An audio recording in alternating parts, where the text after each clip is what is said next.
Hey there, I'd like to share my review on the Label Maker. So I do a lot of freeze drying, canning. I also do a lot of essential oil DIYs. And so I'm always making labels. This would even be great for name tags if you're doing a party or something like that.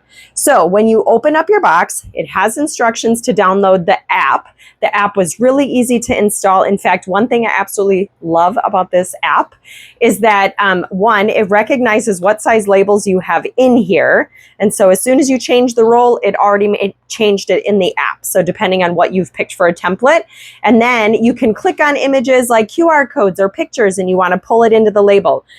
You can adjust the fonts, you can change the fonts, and it's all by touching it, stretching it, and deleting and retyping your fonts. So very, very easy to use, and I've only had it for less than 12 hours, and I've already made a bunch of labels, and I love it that you can save it in there. So for example, when I'm doing freeze-dried candy, and this is one of the labels that comes in this set, so I bought the set that had a pink, circle one, it has your small rectangular ones, and then it had bigger rectangular ones. So the nice part is once you save your template, you can go back and just change the lettering if you want. So for example, here's my, bit of honey freeze-dried label. I put green beans on this one, and this is the same size that I had on a 30 ml roller bottle.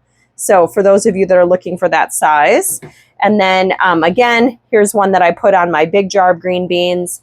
And the nice part is too, is it does peel off. So these aren't the type of labels that you're gonna be like, oh my goodness, I can't get it off. And I bought labels like that. So I was really happy about that, easy enough to come off. So if you're looking for a label maker for all the different things and you don't wanna waste sheets of labels by running them through a printer and creating it on your laptop, I think you're gonna be really happy with this one.